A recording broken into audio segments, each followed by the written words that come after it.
Bienvenue à tous et merci de vous être joints à nous aujourd'hui pour notre webinaire « Un survol du nouveau guide alimentaire canadien ». Ce que le personnel enseignant doit savoir. Veuillez noter que nous enregistrons ce webinaire. Nous allons maintenant activer le mode et passer par l'enregistrement. Alors, je m'appelle Pierre-Marie Contour et je suis coordinateur de projet bilingue chez OFEA.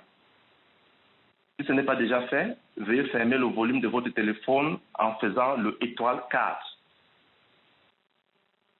Il y a une fenêtre de clavardage au coin inférieur droit de votre fenêtre Adobe Connect que vous pouvez utiliser pour poser des questions au cours du webinaire. Il y aura aussi une période de questions-réponses à la fin du webinaire pour répondre à quelques dernières préoccupations. Aujourd'hui, nous donnons la parole à Hélène Charlebois et Marc-André Proulx. Ils nous renseigneront sur le nouveau guide alimentaire canadien. Nous tenons à remercier The Helderich Foundation, notre partenaire pour ce webinaire. The Helderich Foundation est la principale fondation au Canada qui consacre ses efforts exclusivement à l'amélioration de la littératie alimentaire pour les jeunes enfants et leurs familles de notre société soient mieux renseignés et consomment des boissons et des aliments plus sains.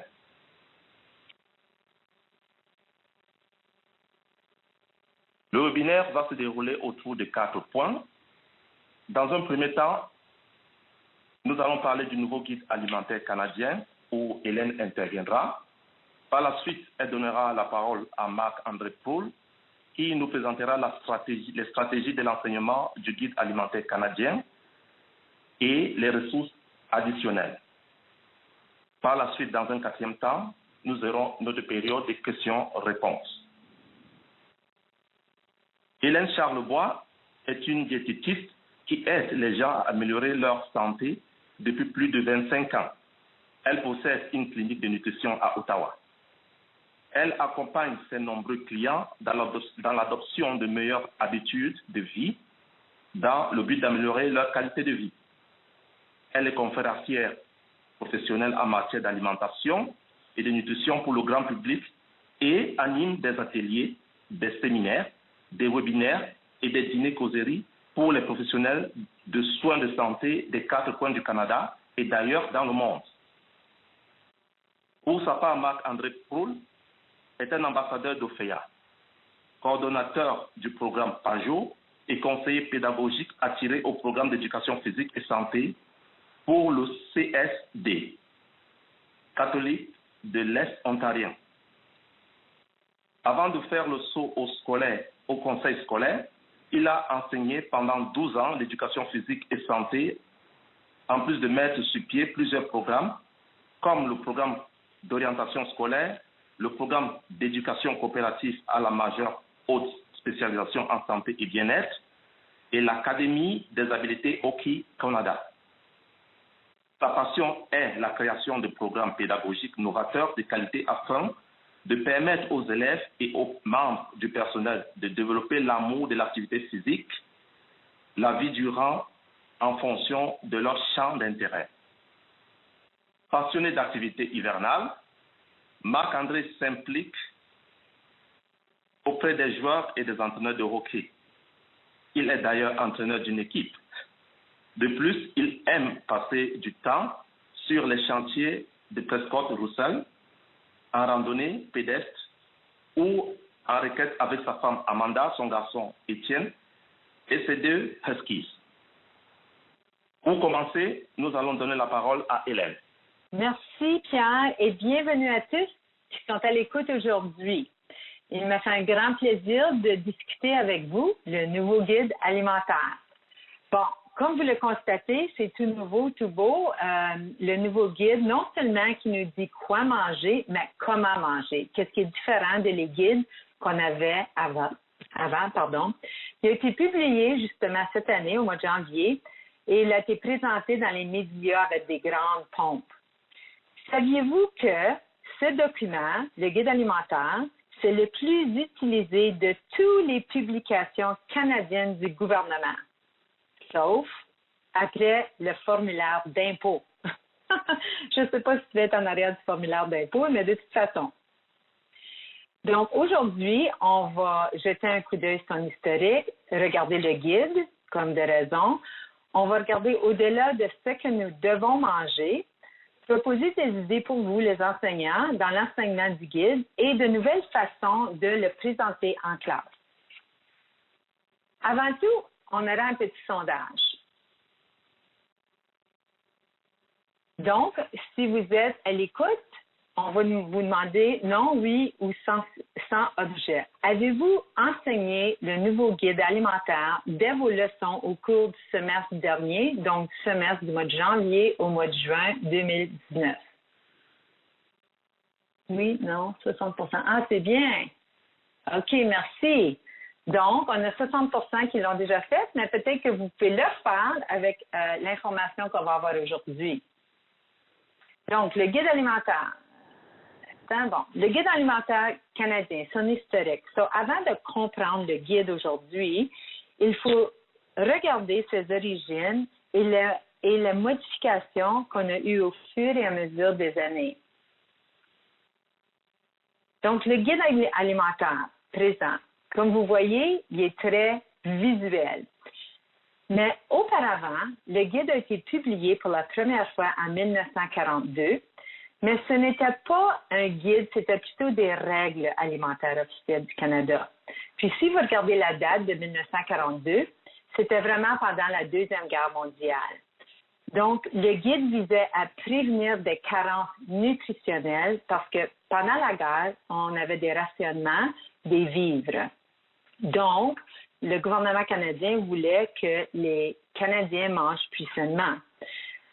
Mais le guide a eu beaucoup de changements depuis ce temps-là, mais on ne s'est jamais éloigné de son but original, que tous les guides alimentaires sont des documents éducatifs sommaires conçus pour aider les personnes à bien se nourrir. Donc, ce n'est vraiment pas une diète, mais c'est un guide. Puis j'ai beaucoup de questions envers ça. Mais ce n'est pas une diète. Beaucoup de personnes peuvent dire, ben moi je ne suis pas le guide ou j'aime pas le guide. Mais il faut se souvenir que le guide, c'est pour nourrir en groupe. C'est pour les Canadiens comme tels. Donc, on utilise le guide dans les garderies, par exemple, où est-ce qu'on nourrit les groupes, dans les écoles, dans les hôpitaux, les maisons de retraite, les établissements de longue durée, car les menus sont rédigés par le guide. Donc, c'est très précis que ce n'est pas une diète, mais c'est un guide. Et le guide fait partie du contenu du programme cadre pour vous en éducation physique et en santé. Bon, l'historique du guide. OK, bon. Donc, le prochain guide a été fait en 1961. Vous voyez comme les couleurs. Donc, les différentes couleurs représentaient les différents groupes alimentaires. Mais, au fur et à mesure que la population canadienne était plus diverse, on a eu beaucoup de variétés dans l'alimentation et beaucoup de cultures. Donc, il fallait refléter les aliments plus variés. Comme par exemple, si vous regardez en 1961, dans le bleu, c'est les produits de lait qui avaient seulement du lait. Mais en 2017, on a aussi inclus dans les produits laitiers le yogourt et le fromage. On regarde en 1992, on le fait dans l'arc-en-ciel. Puis, pour dire que les arches, à l'extérieur, c'est qu'est-ce qu'il faut manger le plus, et à l'intérieur, c'est qu'il faut manger le moins. Mais surtout, tous les groupes alimentaires étaient importants. Quand on regarde en 2017, qui était le dernier guide avant aujourd'hui, il y a eu encore plus de variétés dans notre alimentation canadienne.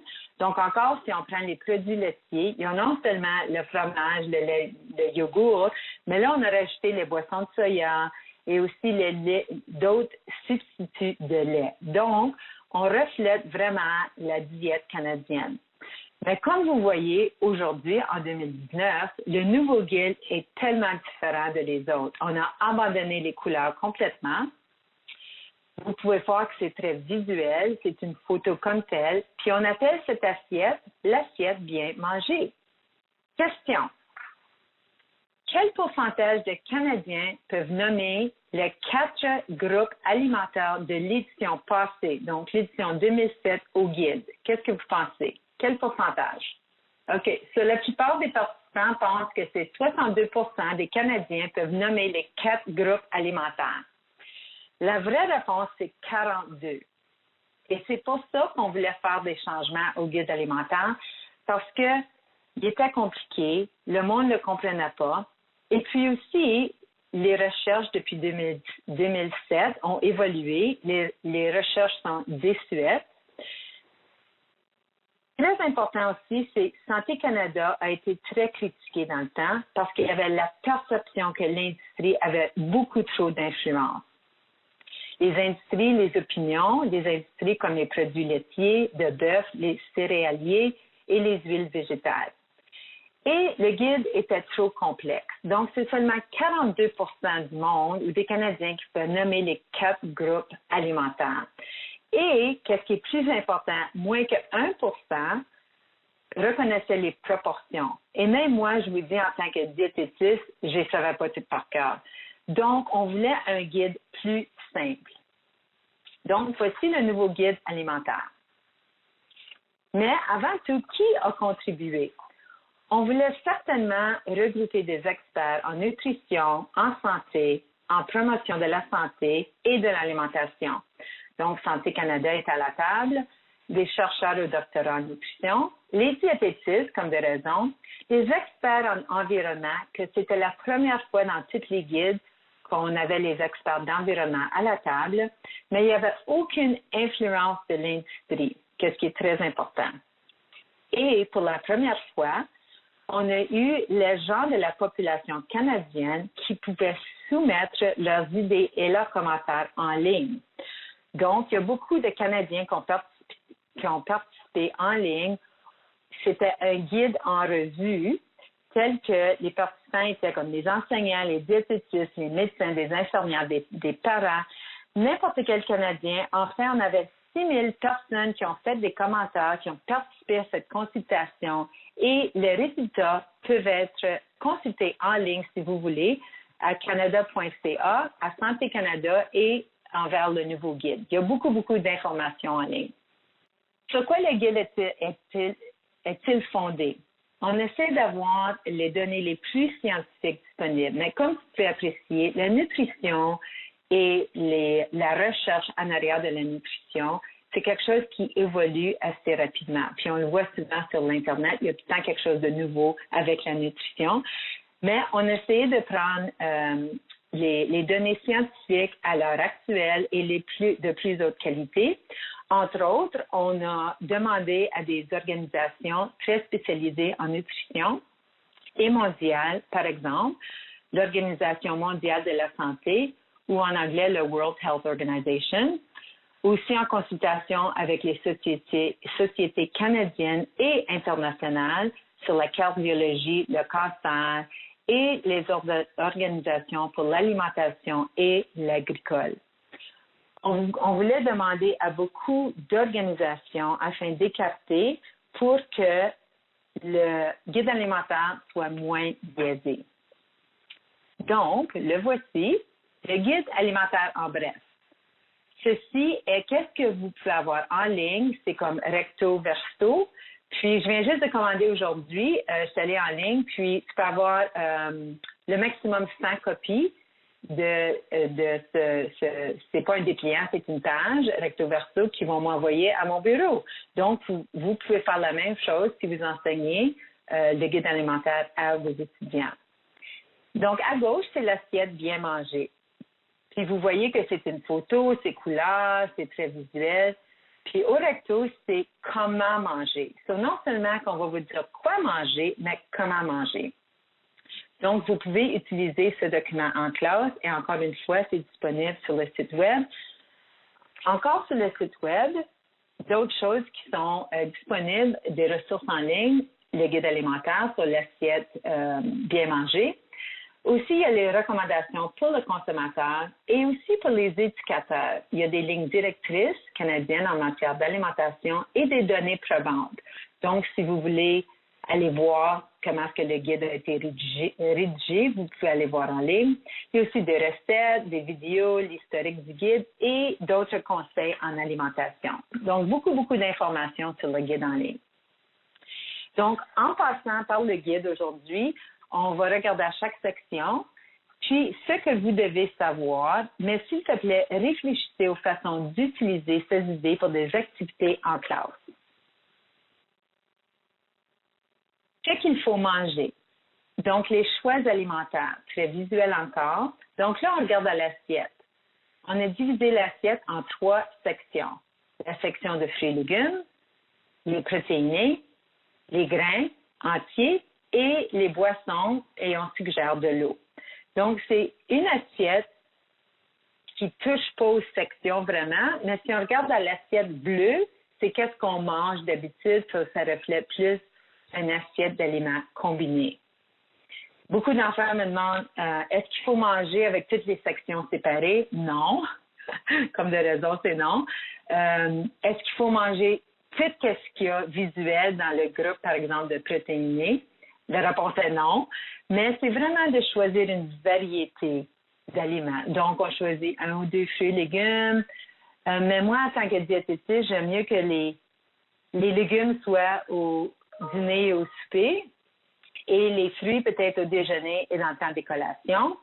Et puis aussi, on regarde de choisir peut-être 1 ou 2 aliments protéinés et puis 1 ou 2 aliments de grains entiers. Donc, ce n'est pas toute l'assiette pour manger en même temps. Puis des fois, c'est drôle qu'est-ce que les enfants vont nous demander. Donc, c'est vraiment, on veut promouvoir de la belle variété. Donc, on va commencer avec la section de fruits et légumes. Vraiment, ça, c'est les powerhouses de la nutrition. Ils ont les vitamines, les minéraux, les fibres. Et aussi, on recommande non seulement frais, mais congelés et en conserve. Encore la matière de l'assiette. Qu'est-ce que moi, j'aime moins les légumes et les fruits, c'est qu'on ne mange pas avec des légumes et des fruits combinés d'habitude.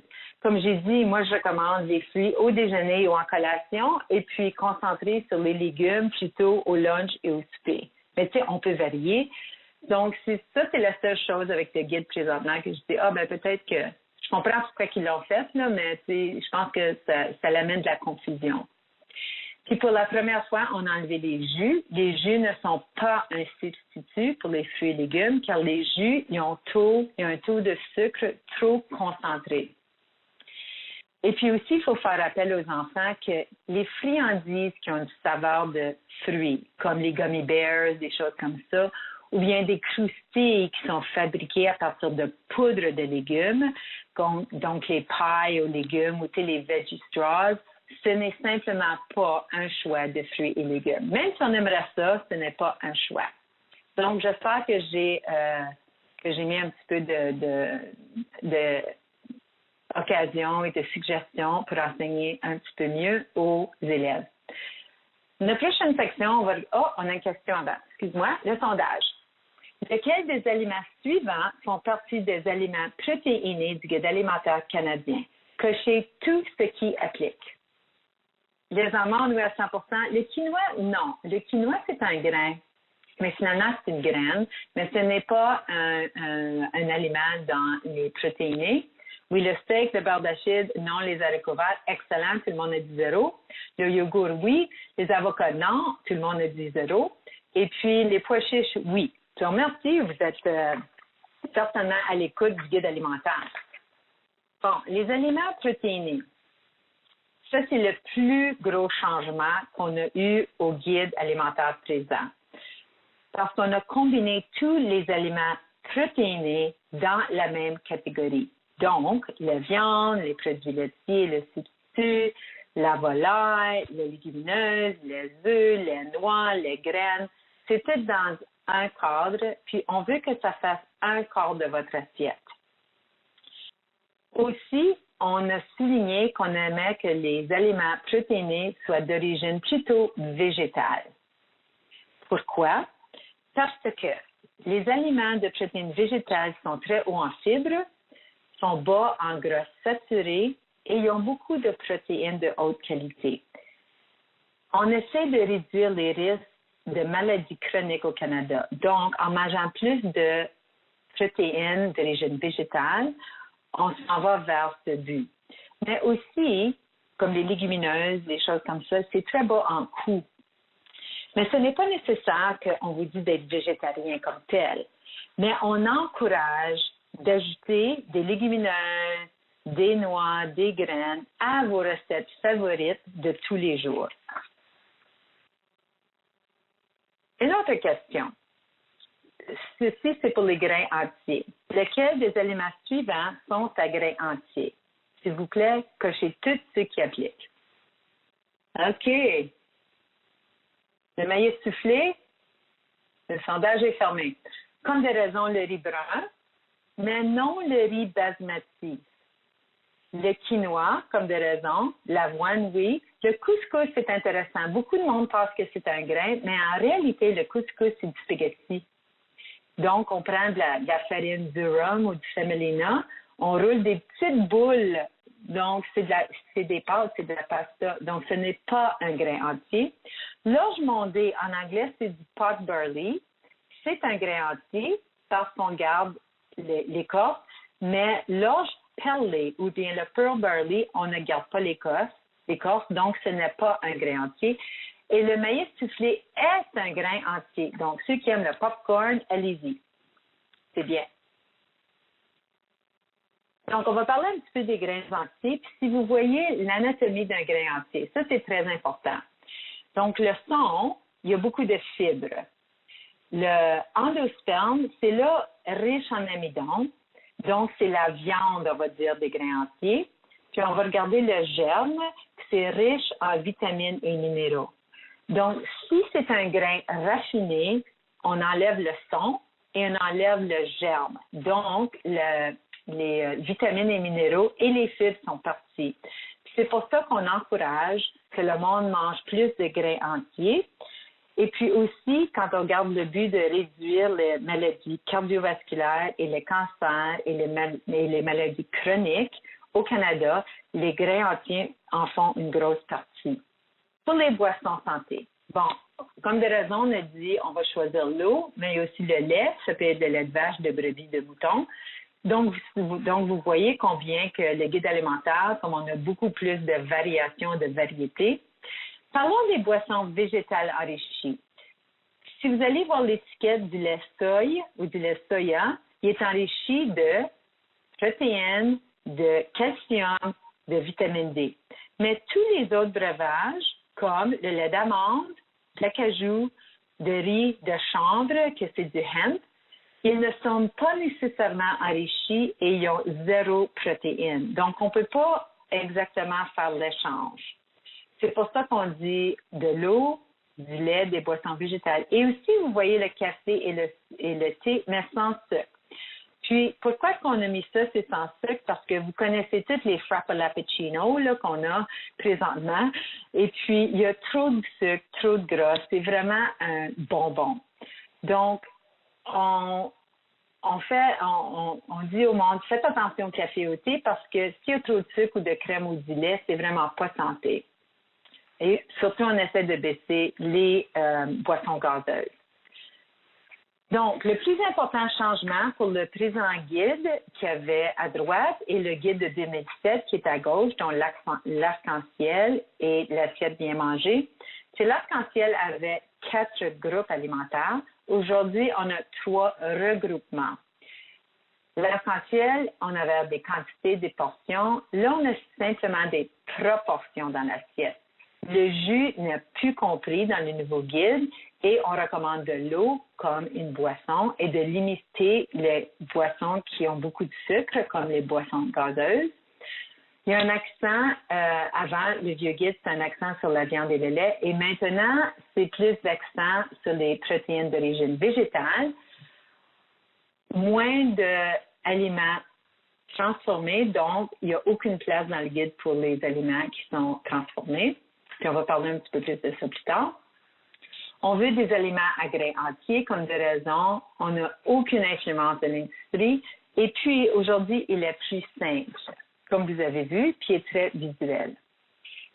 Mais le nouveau guide, c'est pas seulement des changements de ce que nous mangeons, mais aussi c'est comment on mange. Puis, on veut vraiment développer une relation plus saine avec la nourriture pour les Canadiens. Donc, on va regarder la façon qu'on mange, les raisons qu'on mange, le moment ou l'heure qu'on mange, les endroits, aussi la quantité et la satiété. On a faim ou on mange pour d'autres raisons. Ça c'est des choses très importantes. Puis, il y a 8 conseils. Le premier conseil est prenez conscience de vos habitudes alimentaires. Donc, on veut promouvoir un choix plus sain, faire des changements positifs à vos comportements alimentaires habituels, d'être plus conscient de nos habitudes et surtout de voir on mange quand on a faim et d'arrêter quand on n'a pas faim ou la satiété. C'est vraiment de créer des milieux propices à une saine alimentation et vraiment de réfléchir sur la façon de manger et de diminuer d'être distrait quand on mange. Si vous savez, si vous regardez comme les enfants pendant la récréation ou pendant leur lunch, je veux dire, les enfants ont déjà l'instinct inné de manger lorsqu'ils ont faim et d'arrêter à la satiété. Donc, on devrait vraiment essayer de cultiver cet instinct. Question, vrai ou faux? Les enfants qui mangent en famille et ont de meilleurs résultats scolaires et moins de problèmes. Oups, c'est quoi la question? J'ai pas fini ici. Moins de problèmes de comportement. Vrai ou faux? 100%. C'est ça. Puis on a beaucoup de recherches qui nous appuient vers cela. Donc, le deuxième conseil, c'est de manger en bonne compagnie. Donc, comme le sondage vous a dit, les enfants qui soupent avec leur famille plus fréquemment ont souvent un meilleur comportement à l'école, ont de meilleurs résultats scolaires et de meilleurs scores dans les tests d'aptitude à l'école. Donc, en tant que professeur, c'est toutes des choses qu'on veut avoir. On veut vraiment qu'on mange avec d'autres personnes en compagnie. On peut partager des traditions, on peut donner l'exemple d'une saine alimentation, on peut encourager les enfants. Puis quand on dit on donne l'exemple, c'est que les adultes, c'est des mentors. Et puis, souvent, j'entends les patients, ben moi, j'aime pas ça les pois, mais je veux que les enfants les mangent. Mais je dis, ben, sacré, mange tes pois. Ou bien, j'encourage les adultes de, s'il te plaît, pas boire des boissons gazeuses dans le temps des repas ou des boissons qui sont très sucrées dans le temps des repas, parce que ça peut influencer les enfants. Et aussi de communiquer davantage, d'établir des habitudes saines et améliorer les choix alimentaires. On sait que les études nous démontrent que si les enfants s'ils ont des bonnes habitudes alimentaires en tant qu'enfants, ils peuvent amener ça dans l'âge adulte. Puis la recherche nous dit que ça réduit le risque d'avoir des troubles alimentaires et ils vont consommer moins de cigarettes, de drogue et d'alcool en tant qu'adultes. Ils ont une meilleure estime de soi et il y a un taux moins élevé de dépression. Donc ça, c'est toutes des choses pour vraiment montrer la bonne alimentation et de manger en compagnie avec d'autres. Je sais que les enfants, quand ils mangent en compagnie avec leurs amis à l'école aussi, ils ont un meilleur comportement et c'est la socialisation à l'heure du repas. Il y a beaucoup d'informations sur le site web à HealthLink et puis sur Santé Canada. Mais je pense qu'ils vont partager toutes les links avec vous là, pour voir les sites web. Le numéro 3, acheter, cuisiner et savourer vos aliments. Donc, ici, on veut vraiment ramener le plaisir à manger, à socialiser à l'heure du repas, à prendre le plaisir non seulement d'acheter, mais aussi d'aller magasiner ou bien même aller à la ferme avec les étudiants. Ça serait plaisant. De préparer et cuisiner des aliments à la maison. Ça l'aide beaucoup. Si les enfants peuvent toucher et préparer la nourriture, ils consomment moins d'aliments qui sont de minutes et moins d'aliments hautement transformés, qui est très important.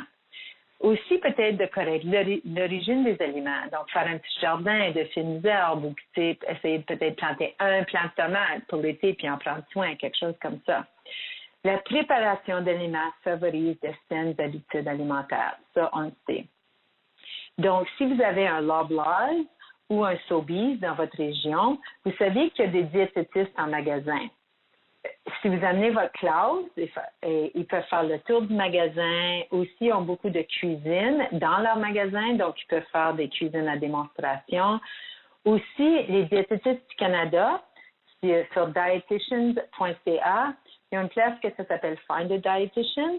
Puis là, tu peux aller trouver une diététiste dans ta région. Tu fais juste mettre ton code postal. Puis peut-être que la diététiste peut venir faire un atelier à vos écoles. Des idées. Le numéro 4, le conseil numéro 4, lisez les étiquettes. Bon, sur les étiquettes, on a beaucoup d'informations, puis on a un tableau de valeurs nutritives.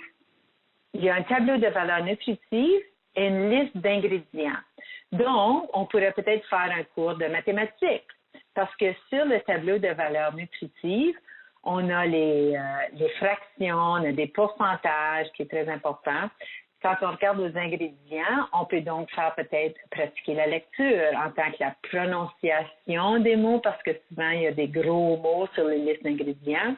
Aussi, on peut revoir et connaître les allergènes présents, parce que je sais dans vos classes qu'il y a beaucoup d'enfants qui ont des allergies. Donc, ça peut être un outil très important en classe en tant que lire les étiquettes. On a un autre sondage. Question, vrai ou faux? Les Canadiens obtiennent 50 de leurs calories quotidiennes en consommant des aliments hautement transformés, comme les hamburgers, la pizza, les crustacés, les boissons gazeuses, les friandises, les produits de boulangerie et la crème glacée. Comme de raison, c'est vrai. Mais vous allez être surpris par les statistiques parce que moi, je l'étais. Donc, le 5e conseil, c'est limiter les aliments hautement transformés. Donc, il y a une récente étude qui nous a montré que 48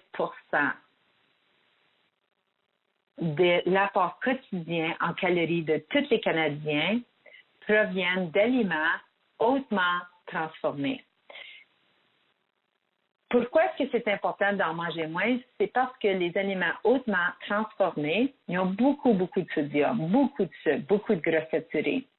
Mais non seulement dans l'étude, mais je veux vraiment vous discuter quand on a regardé les enfants de l'âge de 9 ans à 13 ans, très important, qui sont dans vos classes, ces gens-là, les aliments hautement transformés représentent 57,2 de leurs calories par jour, soit presque 60 Moi, j'ai trouvé ça extraordinaire, le gros pourcentage et le haut pourcentage des aliments hautement transformés que les enfants mangent de 9 ans à 13 ans. Donc, on voit que ça peut promouvoir des maladies chroniques dans le futur, telles que l'obésité, les maladies cardiovasculaires, le diabète, certains types de cancers. Donc, pour moi, en tant que diététiste et voir la population canadienne chez les enfants, c'est quelque chose qu'on peut beaucoup travailler à améliorer. Le numéro 6, restez vigilant face au marketing alimentaire. On voit ça partout. On voit des aliments qui disent santé et puis surtout sont très hauts en sodium, en sucre, en gras saturés. On voit le marketing partout, il est omniprésent, en ligne, médias sociaux, dans l'environnement, dans les événements. Comme par exemple, on a parlé des crustacés hautement transformés qui disent « Ah, c'est des veggie sticks ou des pailles aux légumes, puis là, c'est fait de légumes en poudre. » Ou bien qu'on regarde des jujubes qui sont faits de jus à 100%. Puis même moi, des fois, je regarde au marketing, puis à la télévision ou en ligne sur les médias sociaux, puis je dis « Ah, ben ça doit être un produit santé. » Puis là, je me dis « Ben voyons donc, Hélène, tous les diététistes, tu dois savoir. » Mais c'est vraiment l'influence. Le marketing a beaucoup de pouvoir. Donc, en somme, qu'est-ce que je dis à mes patients, mes clients? Si ça vient de la mère nature, mangez-le. Si ça s'éloigne de la ferme, le plus loin de la ferme, on va essayer de l'éviter ou d'en manger moins. Ça, c'est un conseil assez rapide qu'on peut donner au monde. Conseil numéro 7, c'est l'environnement. Et ça, c'est la discussion en vedette aujourd'hui qui se passe dans les médias. C'est le premier guide alimentaire qui prend l'impact de nos choix alimentaires sur notre santé et sur l'environnement. Il y a beaucoup d'informations sur le site web. mais surtout qu'on essaie de réduire les déchets alimentaires et le gaspillage d'aliments, puis surtout le gaspillage des fruits et légumes. Et finalement, le 8e conseil est la culture. On a au-delà de 250 origines ethniques au Canada. Ça, c'est une bonne occasion pour faire en classe, de célébrer des fêtes, des traditions et associer à des fêtes culturelles. Merci beaucoup d'être à l'écoute. Là, j'invite Marc-André à prendre la parole. Un beau bonjour tout le monde. Puis, premièrement, un grand merci de rester faire du développement professionnel en cette journée du drapeau franco-ontarien et la journée de la loi de Rowan. Comme mentionné tout à l'heure, ce qu'on va faire ici, comme c'est là, c'est on veut vraiment être dans ces belles ressources-là. Comment est-ce qu'on peut les enseigner? Quelles sont nos stratégies? Donc, j'ai pas ici par exemple, par rapport à ce qu'on enseigne si on est en salle de classe, j'envoie ici dans les conseils scolaires ou ce qui sont aussi en éducation physique ou simplement en salle de classe. Donc, on va le garder vague. Puis tout à l'heure, on va voir si on peut se partager aussi certaines ressources par rapport ou certaines stratégies par rapport à comment enseigner le domaine de l'alimentation. Donc, des idées pour l'enseignement. On sait que nos élèves sont très visuels, peu importe l'âge, donc des modèles de proportion dans une assiette. Okay. On peut montrer, c'est comprendre l'appétit. Je pense que c'est les signes en première année, les signes de la faim et de la soif. Par exemple, c'est quoi une collation, gâterie, aliments et culture, ça peut être des choses, des activités qu'on peut faire en salle de classe. L'origine de nos aliments, on a mentionné tantôt de l'assiette à la ferme. Bien comprendre, lire nos étiquettes. C'est la classification entière par rapport à hautement transformé. J'aime bien ici tout ce qui est le marketing alimentaire, surtout. Ça peut être des belles activités, je ne sais pas si on a du monde du palier secondaire, mais ceux qui prennent nos cours d'art médiatique aussi, ça peut être des beaux projets pour créer un lien avec une école nourricière pour voir comment les choses, la publicité est faite par rapport à un produit. Les exercices de prise de conscience, l'achat d'aliments, les techniques culinaires de base. On peut voir qu'il y a certains termes qui reviennent. Et moi, j'aime bien aussi tout ce qui est par rapport à l'apprentissage authentique ou l'apprentissage par l'expérience, afin de démontrer à nos élèves puis de vivre ces situations-là. Il y en a qui n'ont peut-être pas la chance de le vivre à l'épicerie ou de faire leur propre recette. Mais je pense que c'est des excellents moyens pour aller chercher leur engagement. On a aussi, par rapport à ce que le nouveau curriculum, nos pages 336 à 339, où est-ce qu'on a tout notre grand tableau aussi de par rapport à la santé, mais qui nous explique un peu les grands principes année par année, les survols de ce qu'on va voir. Si on parle du modèle de proportion dans l'assiette, dans le guide alimentaire, c'est notre page titre ici aussi. On va vraiment échanger. On a 3 grandes questions. On va échanger. Comment pouvez-vous mettre en œuvre ces idées clés? On va commencer nos chats. Comment pouvez-vous intégrer d'autres matières? Okay? On sait que lorsqu'on consolide nos matières, nos élèves ont plus de chances de retenir ce qu'on veut leur enseigner aussi. Moi, j'aimais bien intégrer ce qui est littératie, numératie dans mes cours, autant d'éducation physique que de santé. Et puis, comment est-ce qu'on peut intégrer ces idées à votre enseignement pour créer une communauté en classe saine et respectueuse? Donc, je vais vous laisser répondre, participer à ce chat ici. Je vois que Pascal et Nathalie sont en train de taper à la conversation 4. On peut voir si on a d'autres qui peuvent ajouter des idées. Par exemple, comment... Et je vais voir ici, en attendant que... Super, Chantal, oui, organiser des sondages interactifs tels que Kahoot. Oui, les Kahoot fonctionnent toujours. Très interactifs, maths, classification, excellent. Provenance des aliments, l'aspect environnement et écologique, communication, promotion, affiches, médias. Super. Un grand merci du partage. Et on peut voir aussi que certaines de vos idées touchent aussi la conversation 5. Flipgrid, oui. Quelque chose que j'ai commencé, je ne la maîtrise pas encore. Mais oui, Flipgrid a l'air d'un très bel outil. Nous autres, chez nous, par exemple, dans le conseil scolaire, on a un hebdo publié 1 fois par semaine. ou que ce serait des belles ressources. C'est tout le temps le fun quand on a des ressources publiées aux enseignants, mais créées aussi par les élèves. Ça peut être des bons moyens d'aller chercher l'engagement ici. Donc, on parle souvent aussi de facteurs, des fois, d'une alimentation saine. Et il y a des belles activités, par exemple, tout ce qui est trait à la littératie financière, qui sont disponibles tant sur le site d'Ophéa que sur plusieurs sites des supermarchés aussi, d'établir, faire un budget ou de démontrer aux élèves aussi comment est-ce qu'on peut s'engager là-dedans par rapport à bien manger de notre alimentation.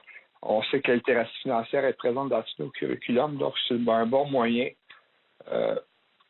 de pouvoir l'intégrer. On sait que de nombreuses subventions facilités sont offertes pour vous pour aider à enseigner la littératie alimentaire dans votre classe. On peut voir si contacter les agriculteurs ou les producteurs locaux. Certaines régions ont leur propre association, où vous pouvez les contacter. Ça va faire un grand plaisir. On a mentionné tantôt les chaînes d'épicerie comme Loblaw ou les Zehrs ou les indépendants qui ont des diététistes sur place. Au secondaire aussi, tous nos programmes de MHS Santé et Bien-être dans le sport. C'est une belle occasion de faire une sortie authentique ou même voir un projet pour la 5e composante. Les personnes ressources de votre bureau de santé publique ou de votre conseil scolaire sont là aussi à votre service pour vous donner de l'appui. Vous pouvez insérer aussi dans la fenêtre de clavardage s'il y aurait d'autres possibilités. Ça peut être des collègues, des fois c'est dans votre réseau de parents de l'école. Ça peut être aussi au sein de votre communauté. On sait qu'on est de plus en plus vers l'apprentissage par l'expérience. Les volets d'apprentissage par l'expérience aussi ont peut-être les contacts par rapport à ces domaines. On sait que les subventions aussi qui existent dans votre enseignement, par exemple, celle du choix du président. Il y a des dons destinés au programme de nutrition dans les écoles. Le Whole Kids Foundation. Puis il y a aussi, on parle des services offerts par Ophéa, mais toutes nos certifications des écoles saines. Ils ont des opportunités de financement par rapport à tel projet. On a mentionné tantôt aussi, on parle de ressources, les diététistes du Canada avec Unlock Food, mais aussi tantôt Hélène a mentionné, je pense, Hélène, tu peux me reprendre, je pense que c'est dietitian.ca où qu'on retrouve une panoplie de ressources. Oui, puis c'est en anglais, c'est dietitian.ca, là, mais coudonc, c'est en anglais, mais on a des ressources en français aussi. On vient de mentionner nos agriculteurs. Donc, le contenu qui se trouve, par exemple, sur unlockfood.ca, ça met l'accent sur la saine alimentation au cours des différents stades de la vie. Donc, des tout petits aux personnes âgées.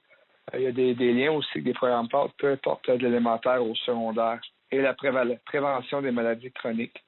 On y trouve aussi des ressources utiles pour cuisiner, faire l'achat d'aliments, planifier les repas, pour gérer les caprices à la table et plus encore.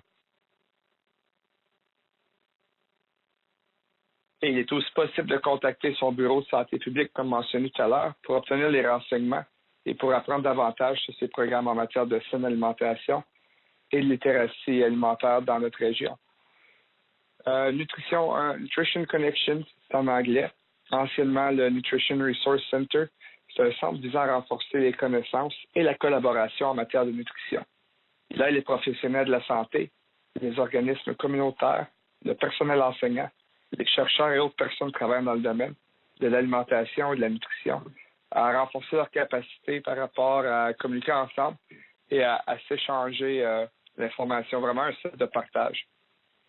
Aussi, au fait d'avoir des nouveaux plans de leçons qui ont été créés pour les élèves de la 1e à la 8e année et qui tiennent compte du nouveau guide alimentaire canadien ainsi que du nouveau programme cadre de PS pour l'alimentaire de 2019.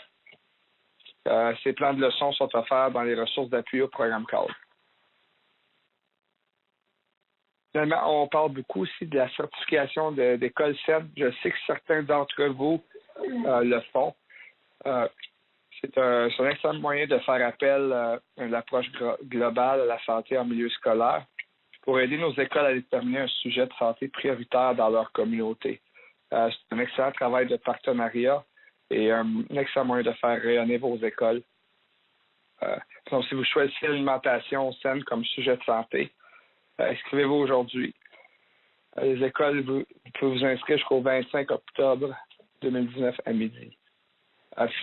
Finalement, notre dernière ressource et idée pour passer à l'action du carrefour pédagogique touche la saine alimentation, la santé mentale et l'activité physique qui peuvent être modifiées pour les élèves de l'élémentaire et du secondaire, ainsi que pour les personnes qui en sont responsables. Donc, c'est vraiment des excellentes ressources qui sont malléables, facilement adaptables pour notre clientèle, peu importe où on se trouve. J'inviterai ici c'est rendu vraiment à nos questions, si on en a. Moi, j'ai peut-être quelque chose à rajouter, que c'est Hélène.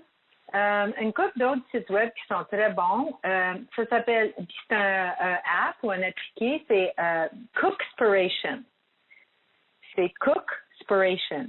Puis, c'est un app, puis il donne comme des recettes, des différentes choses, puis tout le temps 6 thèmes par semaine, puis il change les thèmes.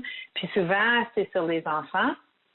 Puis où est-ce que moi, je prends beaucoup d'informations, c'est comme les poulets.ca, les Chicken Farmers of Canada. Puis, ils ont des dépliants en français et en anglais. Puis, il y en a sur la collation pour les enfants. Puis, il y en a aussi ils en ont fait un sur le temps à l'écran pour les enfants. Puis, quoi manger en ta collation quand les enfants regardent la télévision, regardent des tablettes de quelque sorte.